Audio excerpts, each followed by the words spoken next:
Good morning guys! So last part na tayo ng STAAD which is number 5, part 5 which is reinforced concrete design. So i-open natin yung previous file natin and then save as building frame part 5. Ayan na. And then you make your own folders and file names. So nandito na tayo sa step 22 which is concrete design. So dito tayo sa design, ayan, and then go to concrete, and then post-analysis, commands, and then define commands, ito. And then piliin natin si load list, ayan siya. And then you go to 101 to 232. You press shift, and then click mo si 232, and then click arrow right, and then add. So, lumabas dito, yan yung mga ginawa natin kanina lang. Next, punta tayo kay design. By the way, before going to the design, yung ginawa nating pinili natin na 101 to 232, galing yan dito sa load combinations. Yan, which is 203-1, -2, -19, and -20. This is NSCP 2015, ACI 318, load combinations for design of beams, columns, and shear walls. Okay, so let's go back. And punta tayo ngayon kay design pa rin, tapos concrete. Then, piliin natin si current code na 318-2011. Dito, again, nag-base si NSCP 2015. So, ang year ngayon ay 2024. Actually, ang ating NSCP ay medyo luma na. And then, select parameters. Dito tayo. Tapos, you just click double arrow left dahil pipili lang tayo, Ngayon, piliin natin si CLB. CLB starts for clear cover bottom. Then CLS for sides. And then T, clear cover for top. Then FC, yan yung compressive strength of concrete. Tapos FY main, yield strength of reinforcing bars. FY sec, yield strength of secondary bars, or ito yung ties and stirrups. And then max main, maximum bar diameter, reinforcement, And then min main, minimum diameter of rebars. And finally, min sec, ito yung minimum diameter of ties and stirrups. Then, okay. Tapos, display whole structure. And then, select everything. Now, let's go to define parameters. Ito yung mga pinili natin kanina, CLB, CLS, T, FC, FY main, sec, max main, min, min sec. And then, let us click CLB at lagay natin dito 0.04.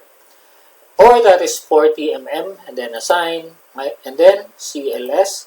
Yung 0.0381 na yan, I think this is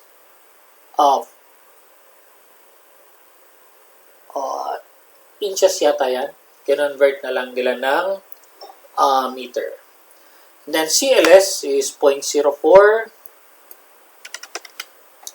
Tapos assign CLT 0.04. Yung 0.04 na yan, that is 40 mm or that is clear cover for columns and beams. Okay, next, dito na tayo kay CFC. Ang gagamitin natin ay 24131.7. Take note, ito yung ginamit natin sa first revision. Then assign, tapos FY main, 275 790.4. So this is grade 40. Ako by experience, kapag 3-story patas na, grade 40 na ang ginagamit ko. Kasi pag grade 33, medyo lumalaki na yung mga bakal mo. And then, mahirap nang maglatag ng bakal kapag grade 33.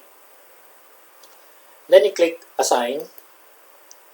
Tapos, FYSEC is 275, grade 4 rin. Then, Assign Max Main. Oops, dito sa Max Main,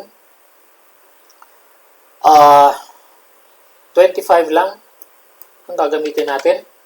Kasi in my experience, kapag 28 mm na, nahirapan ng putol ang steelman. Okay, kailangan mo na dito ng machine.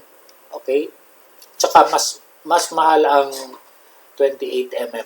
So as much as possible, I limit my rebars to 25 mm lang.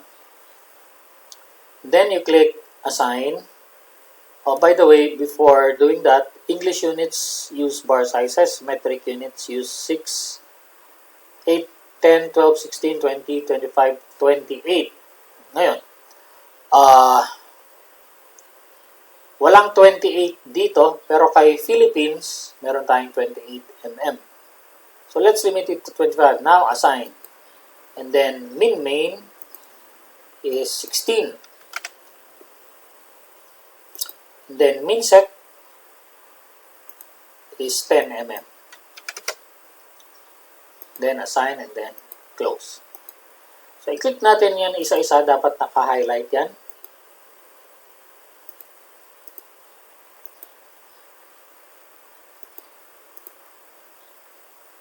Min, sec, max, min, sec. And then, punta na tayo kay editor. And then, ita-turn off natin si soft story and irregularity checks since natapos na natin yan sa preliminary analysis.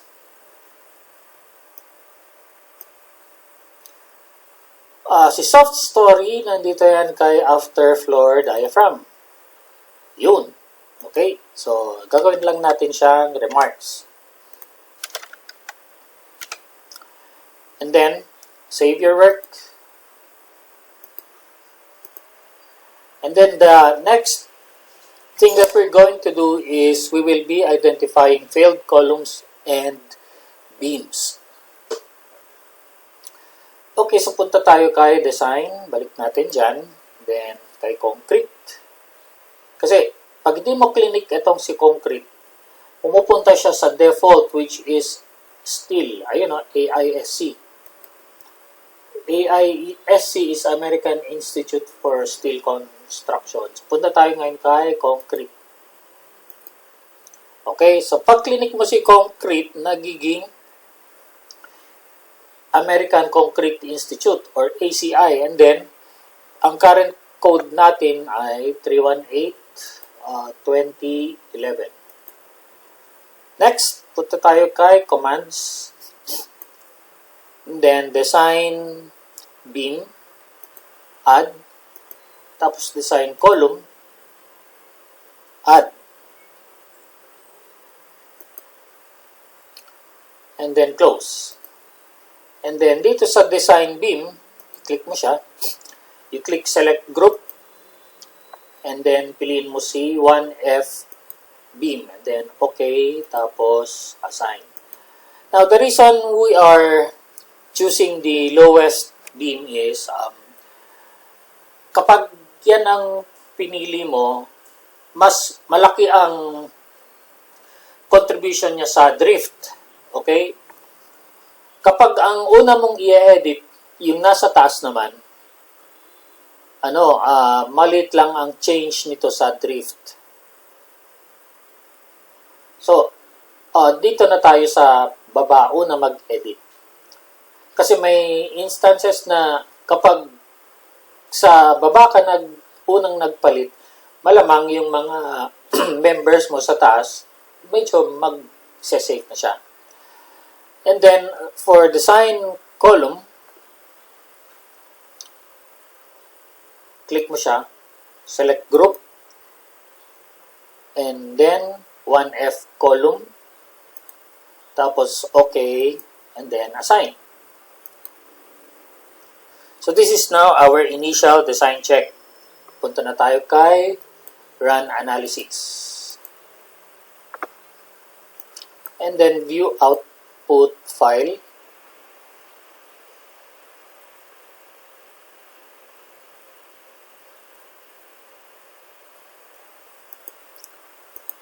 And then, hanapin natin ngayon si fail. So, dito siya, no? So, find, palakin natin ito. Then, dito, type mo lang si fail. And then, you click find next. Then, find all. So, make sure na i-click mo yung find all, lalabas dyan, ano? And then, so that means, okay na. Next, hanapin natin ngayon si suitable. By the way, ang ibig sabihin ng fail is yung bakal ng beam ay hindi siya sufficient para sa moment, maximum moment. Next, punta tayo kay suitable.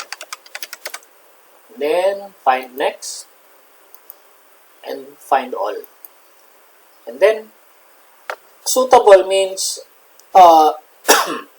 okay yung bakal, pero hindi nagmamatch yung diameter niya. Ano? May mga instances na ganun. By the way, kapag suitable, pwede yung bakal, pero hindi match yung size, or okay yung section mo. Ano? So, pag suitable, pwede kang bakal lang ang papalitan mo, yung cross-section, hindi na. Pero pag fail, hindi sufficient yung bakal, pati yung section, hindi rin sufficient. So, kapag fail, there's a chance na pati section, talagang palalaki mo siya. Kaya ganyan ang naging practice. Kapag nag-fail na, inililipat ko na siya sa next cross-section na mas malaki. And then, kapag suitable naman, ang failure niya, nagpapalit na ako ng size ng bakal. Yung max main, pinapalaki ko na. Or, since yung bakal mo hindi mag-fit, dito sa suitable, pwede kong palitan na lang yung width ng beam. Yan. Para magkasya yung bakal. So, something like this. Next, punta tayo kay no proper.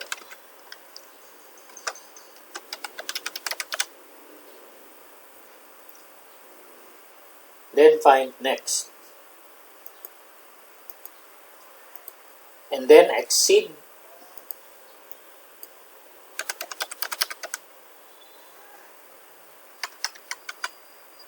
Find all.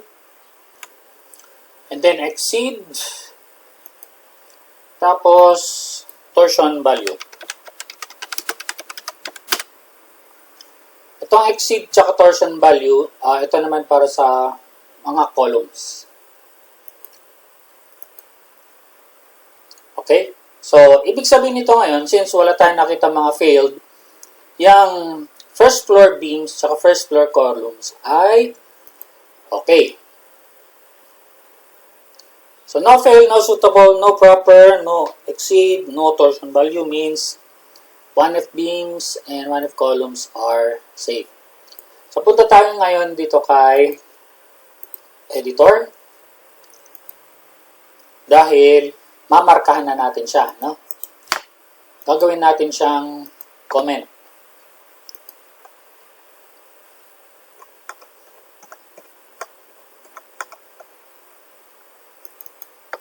Yan.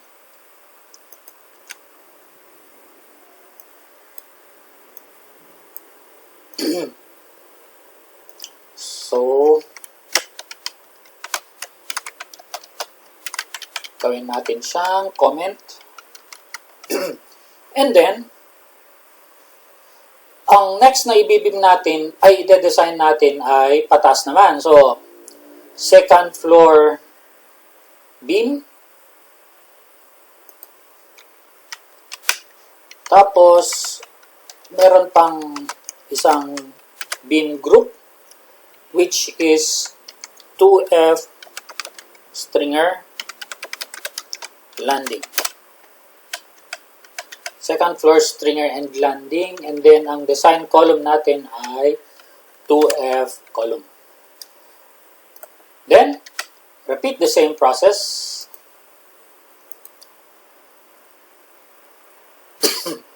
We will be checking again, fail, suitable, no proper, torsion, and then exceed.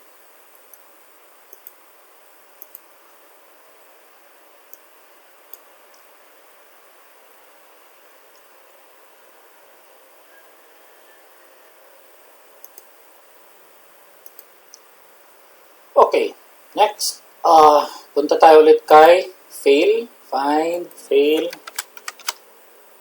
find all, so wala. Diretso na ako ng find all, and then suitable, find all, ayun, merong dalawa. So, if,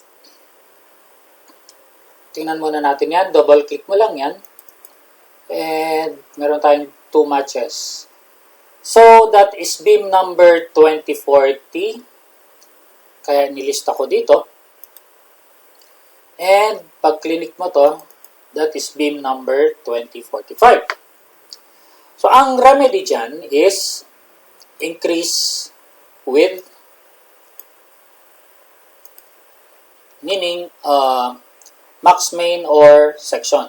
Okay, so increase width, max main, or section. Yan yung mga pwede mong gawin. Next, ang hanapin natin ay no proper. By the way, before going to no proper, basahin muna natin ito kung anong ibig sabihin yan. Okay, so ito yung comment.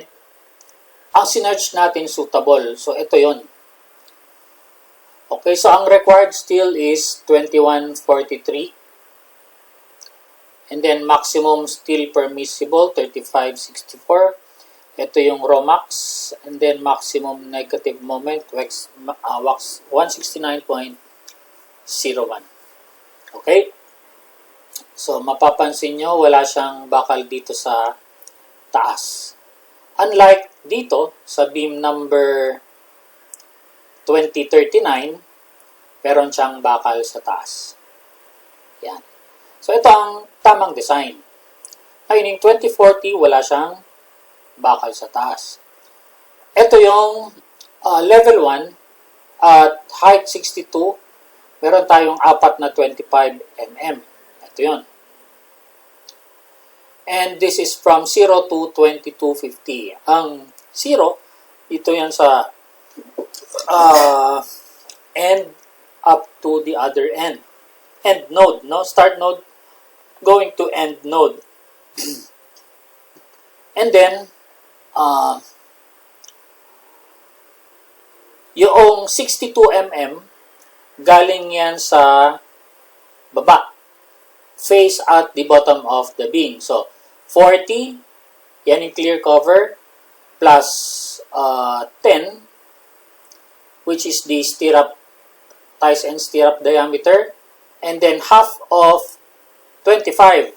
So, 40, 50, and then 12.5. Kaya siya naging 62. Actually, that is 62.5. And then, same thing with 2045. This time, nag-fail na siya sa top and bottom bars. Hindi makahanap si stud ng match na bakal dito. Okay, so punta tayo ngayon kay no proper.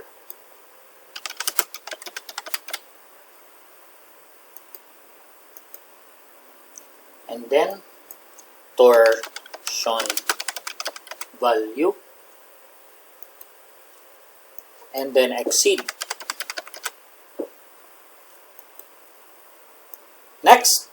So, na-identify na natin. Kaya, gagawa na tayo ng ating first revision. So, yung first revision natin, pwede tayo magpalit ng section, or pwede tayo magpalit ng bakal, or pwede tayong magpalit ng properties. Okay, so this time, ang gagawin kong 25 mm. So, punta tayo kay Utilities, Command, palitan natin si max min ng 28 mm. So, remember that 28 mm, wala siya sa size ni STAAD. Pero tingnan lang natin kung mag-error siya or ano.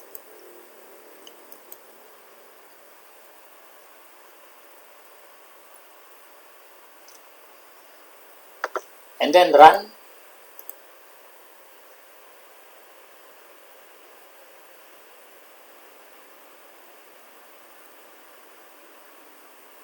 View output file. Search for fail. And then search for suitable. Ngayon, nag-suitable tayo. Check natin kung itong dalawang beams na yan ay okay na, no? So, let's press find all. Yun. So, tingnan nyo, okay na siya. So, tingnan natin kung tinanggap niya si 28 mm. Now, let's look at beam number 2040 tsaka 2045. Okay, so si 2040, nandito siya sa contents, go to concrete design, and then scroll down mo lang yan. So, this is beam 2000. Okay, scroll down mo lang ng konti. Page down. 2041. 2051.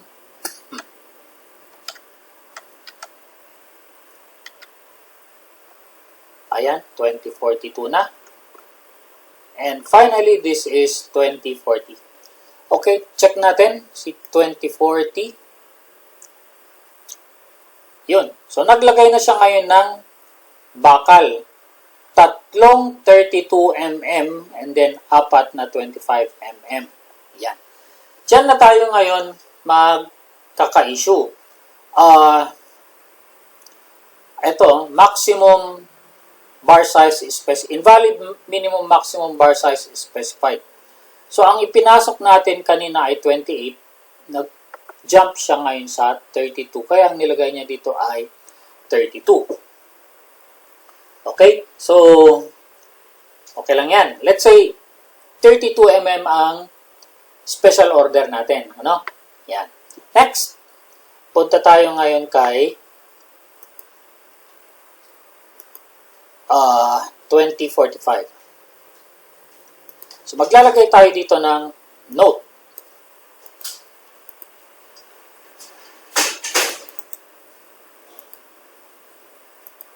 So, note,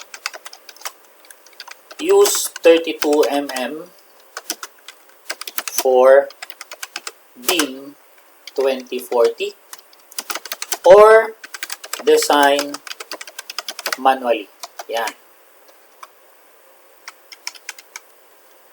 Ang ibig sabihin ng design manually, pwede pa rin tayong gumamit ng 25 mm, pero magbabandel ka na.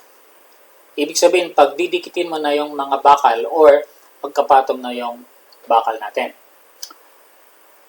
Hindi kaya ni STAAD ang bundle bars. Now, let's look at 2045.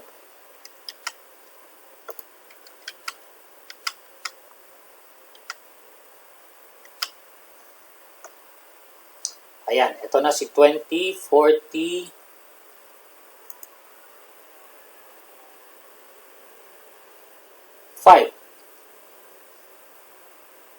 Oops.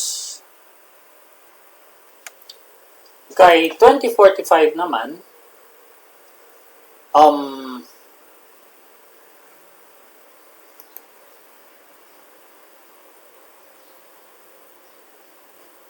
Check natin si 2045. Ayan, naglagay siya ng dalawang 32mm sa baba. Pero sa taas, wala siyang nilagay na bakal. Okay, bakit kaya?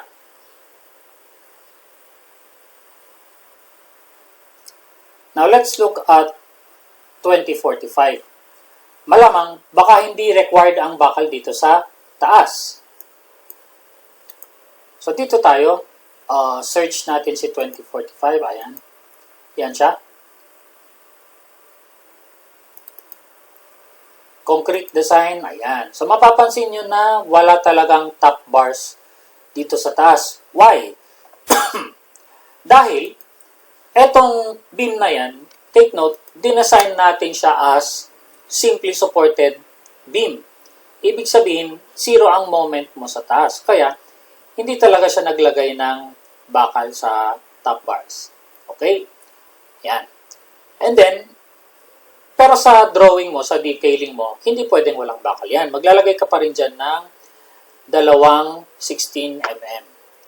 Okay, so dito, use 32mm for beam, 2040 and 2045 or design manually. Next, check na natin si no proper again.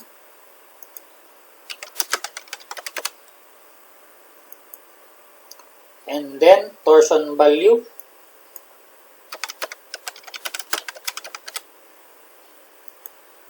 Tapos, exceed.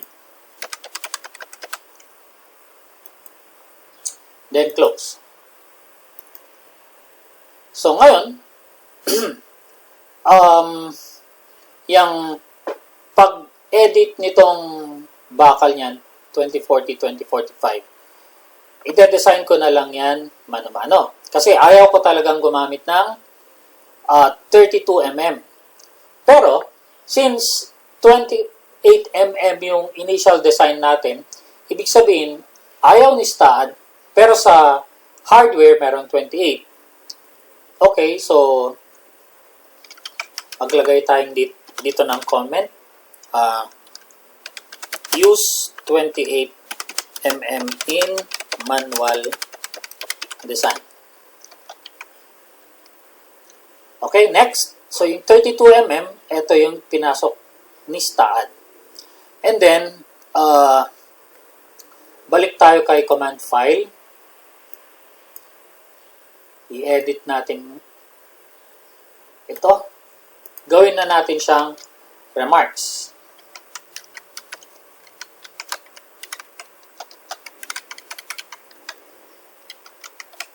So that means, yung mga ni-remarks natin, pasado na siya, no? And then, next na i-design natin ay 3F beam.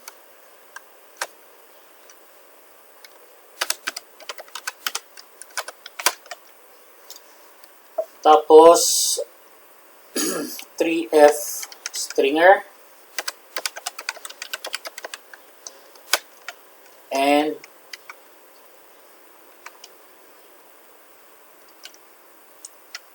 design beam pa rin yan.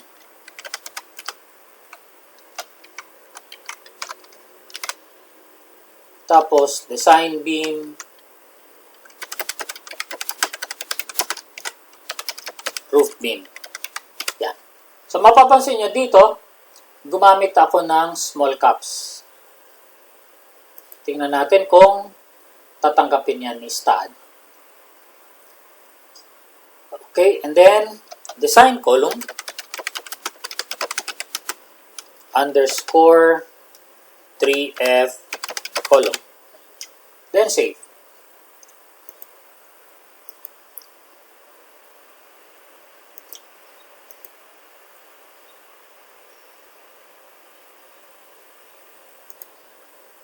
Then, analyze again. So, nandito na tayo. We will be looking for fail and suitable, no proper torsion, and then exceed.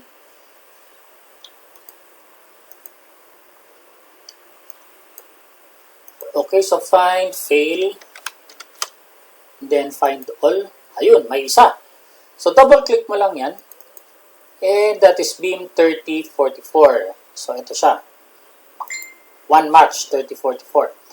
Ngayon, ayan, maximum positive moment, 93.49.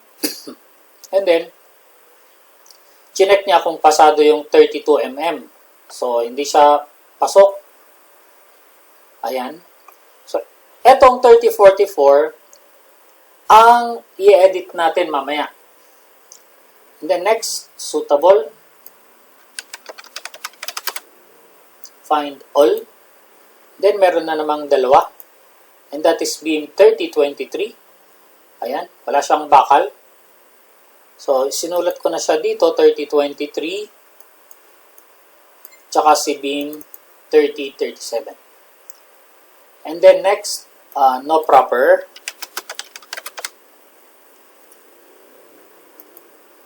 And then torsion value exceed. Okay na yan. Ngayon, magse-second revision na tayo. I-reflect natin yung gagawin natin kay 3044 tsaka dito sa dalawa. Okay, so hanapin natin. So si 3044, 3023, nandun ito sa third floor. So yan yung purpose ng nag-renumber tayo kanina, no? So punta tayo ngayon kay view. And then yan lang ang titingnan natin. Top view. Hanapin natin si 3044.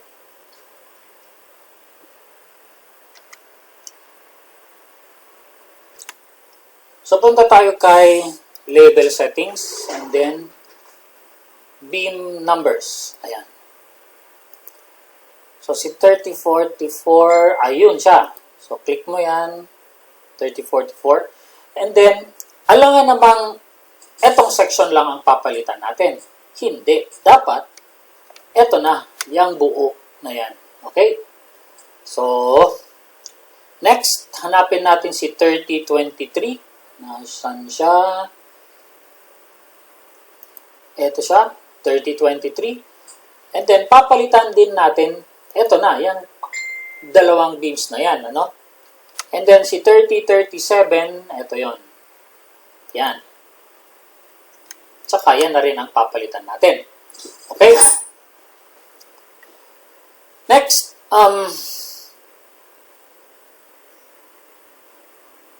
ayan, change size of selected beams. So, 3017, 3023, 3030, 3037 to the next larger section. Okay, punta muna tayo kay properties. So, hanapin muna natin kung anong section nga yan. So, mabilis, double-click mo yan. Ayan ang section niya, 25 by 30. Or, isa-isahin mo to, no? Yan. Ayun, nag-highlight siya. So, that means this is 25 by 30. Okay, so, 25 by 30. Ang next na higher section dyan ay 25 by 36. Okay? So, i-click-click ko ito. And then, punta ko dito kay 25 by 36. Oops, di pala. I-click ko muna si 25 by 36. And then, I will press Control para maka-multiple selection ako dyan. And then, assign. Then, yes. Next.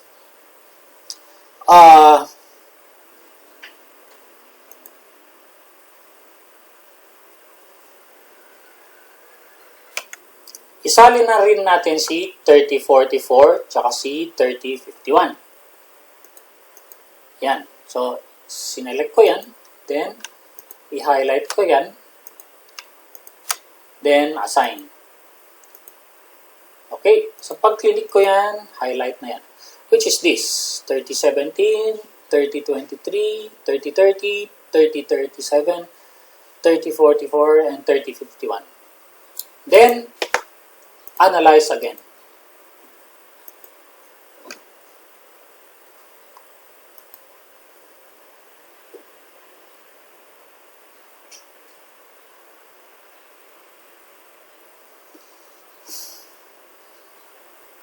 Tapos, view output file. And then, check natin si fail.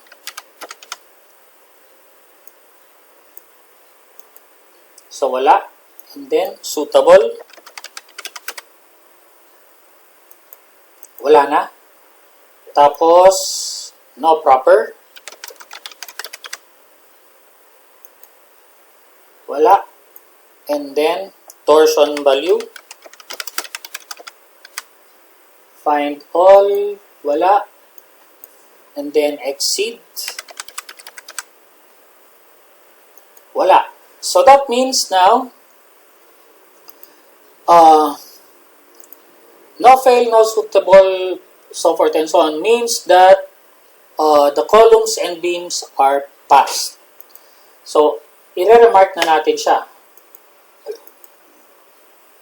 dun sa pinakababa.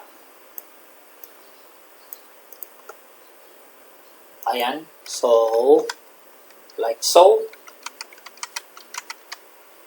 Pero, mag-check pa rin tayo, no? This time, ang ilalagay natin dyan ay all beams. And then, all column. And then, save and analyze again.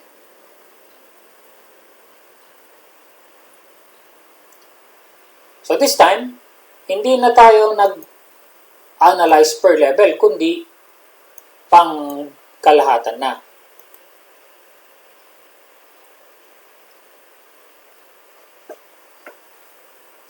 So, view output file and then find fail, suitable,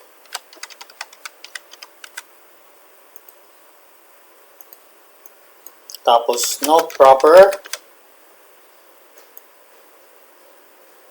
and then torsion value, and finally exceed. So, okay na siya. And then, save your work once in a while.